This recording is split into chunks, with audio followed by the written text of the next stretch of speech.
55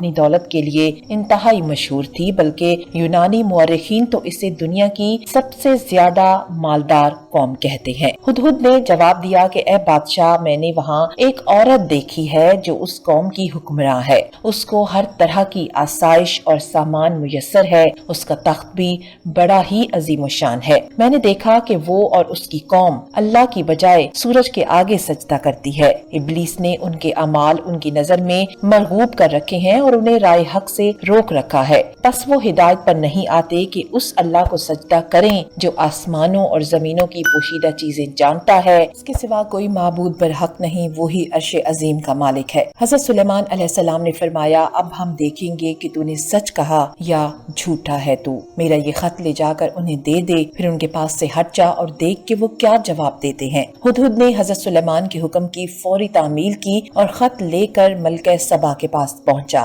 روایت میں آتا ہے کہ ملکہ سبا، جس کا نام بلقیس تھا، اس وقت بھی آفتاب کی پوجا کر رہی تھی۔ ہدہد خط اس کے قریب ڈال کر وہاں سے ہٹ گیا۔ ملکہ نے جب خط پڑھا تو متفکر ہو گئی اور فوری طور پر درباری طلب کر لیے۔ بلقیس کی مجلس شورا کے ارکان کی تعداد 313 تھی اور ان میں سے ہر ایک 10,000 افراد کا نمائندہ تھا۔ ملکہ نے کہا، اے اہل دربار، میری طرف ایک بڑا اہم خط پھینکا گیا ہے جو فلسطین اور شام کے عظیم فرمانروا سلیمان کی جانب سے ہے، جسے بسم اللہ الرحمن الرحیم سے شروع کیا گیا ہے۔ اس میں کہا گیا ہے کہ ہم سرکشی چھوڑ کر اطاعت اختیار کریں اور مسلمان ہو کر سلیمان کے آگے حاضر ہو جائیں۔ اب تم سب مل کر مجھے مشورہ دو، تم جانتے ہو کہ میں تمہارے مشورے کے بغیر کوئی کام نہیں کرتی۔ درباریوں نے کہا، اے ملکہ، ہم طاقتور اور جنگجو ہیں، جیسا آپ حکم دیں گے ویسا ہی کریں گے۔ ملکہ نے جواب دیا، بادشاہ جب کسی ملک میں گھس جاتے ہیں تو اسے تباہ و برباد کر دیتے ہیں اور وہاں کے معزز لوگوں کی تذلیل کرتے ہیں، چنانچہ ان سے لڑنا خلاف مصلحت ہے۔ میں ان لوگوں کی طرف ایک ہدیہ بھیجتی ہوں، پھر دیکھتی ہوں کہ وہ کیا جواب دیتے ہیں۔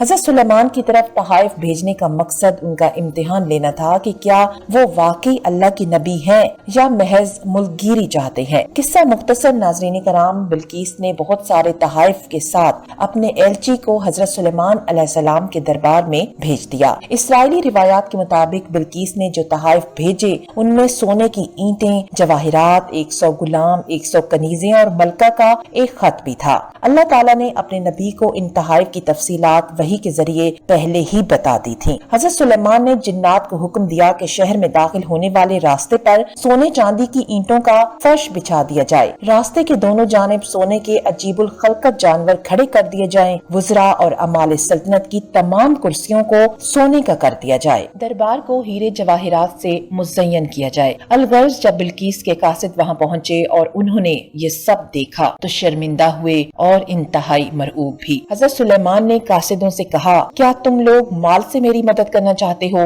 مگر دیکھ لو، جو کچھ اللہ نے مجھے دے رکھا ہے وہ اس سے بہت زیادہ ہے جو تمہیں دیا ہے، لہٰذا تمہارا تحفہ تمہیں ہی مبارک ہو۔ اب تم اپنے تحائف کے ساتھ واپس جاؤ اور اپنی ملکہ سے کہنا۔ واپس آ کر ملکہ کو حضرت سلیمان کا سخت پیغام پہنچایا۔ بلقیس ایک سمجھدار اور دانا خاتون تھی، وہ سمجھ گئیں کہ وہ واقعی میں اللہ کے نبی ہیں، لہٰذا اس نے جنگ کی بجائے حضرت سلیمان کے دربار میں حاضر ہو کر اپنی اطاعت کا یقین دلانے کا فیصلہ کیا اور وہ شاہانہ ٹھاٹ باٹ کے ساتھ حضرت سلیمان کی طرف روانہ ہو گئیں۔ حضرت سلیمان کو اللہ تعالیٰ نے وحی کے ذریعے مطلع فرما دیا کہ بلقیس تمہاری فرمانبردار بن کر حاضر ہو رہی ہے۔ چنانچہ حضرت سلیمان نے اپنے درباریوں سے کہا کہ تم میں سے کون ملکہ کا تخت میرے پاس لا سکتا ہے قبل اس کے کہ وہ لوگ مسلمان ہو کر میرے پاس پہنچیں۔ جنوں میں سے ایک قوی ہیکل جن نے کہا، میں اس تخت کو حاضر کر دوں گا قبل اس کے کہ آپ اپنی جگہ سے اٹھیں، میں اس کی طاقت رکھتا ہوں اور میں امانت دار بھی ہوں۔ پھر جس شخص کے پاس کتاب کا علم تھا وہ بولا، میں آپ کی پلک چھپکنے سے پہلے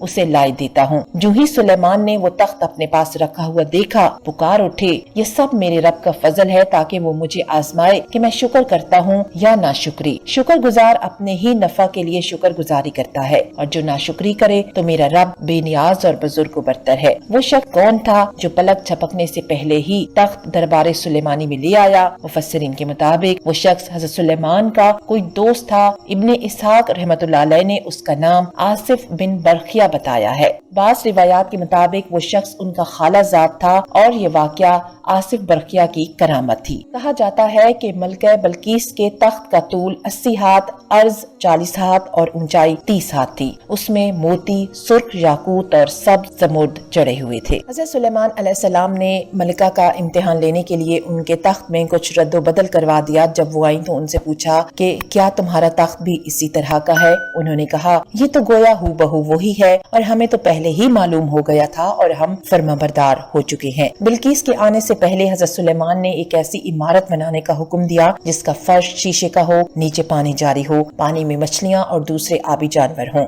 حضرت سلیمان اس عمارت میں اپنے شاہی تخت پر جلوہ افروز تھے اور شیشے کے نیچے سے پانی اپنی پوری آب و تاب سے بہ رہا تھا، جبکہ اس کے اوپر کا شیشہ نظر نہیں آتا تھا۔ بلقیس کو اسی محل میں لایا گیا۔ ارشاد باری تعالیٰ ہے جب اس نے اس فرش کو دیکھا تو اسے پانی کا حوض سمجھا اور کپڑا ہٹا کر اپنی پنڈلیاں کھول دیں۔ سلیمان نے کہا یہ ایسا محل ہے جس کے نیچے بھی شیشے جڑے ہوئے ہیں۔ وہ بول اٹھیں پروردگارا میں اپنے آپ پر ظلم کرتی رہی اور اب میں سلیمان کے ہاتھ پر اللہ رب العزت پر ایمان لاتی ہوں۔ ملکہ سبا کے مسلمان ہونے کے بعد کیا ہوا قرآن کریم میں اس کی تفصیل نہیں ملتی، تاہم تفسیری روایات کے مطابق ان کا حضرت سلیمان سے نکاح ہو گیا تھا۔ ابن عساکر کی حضرت اکرمہ رضی اللہ تعالیٰ عنہ سے روایت ہے کہ مسلمان ہونے کے بعد بلقیس حضرت سلیمان کے نکاح میں آ گئی تھیں اور آپ نے انہیں ان کے ملک واپس بھیج دیا تھا۔ سورہ سبا کی آیت نمبر 14 میں حضرت سلیمان کی وفات کے بارے میں فرمایا گیا ہے کہ پھر جب ہم نے ان پر موت کا حکم صادر کر دیا تو ان کی خبر جنات کو کسی نے نہ دی سوائے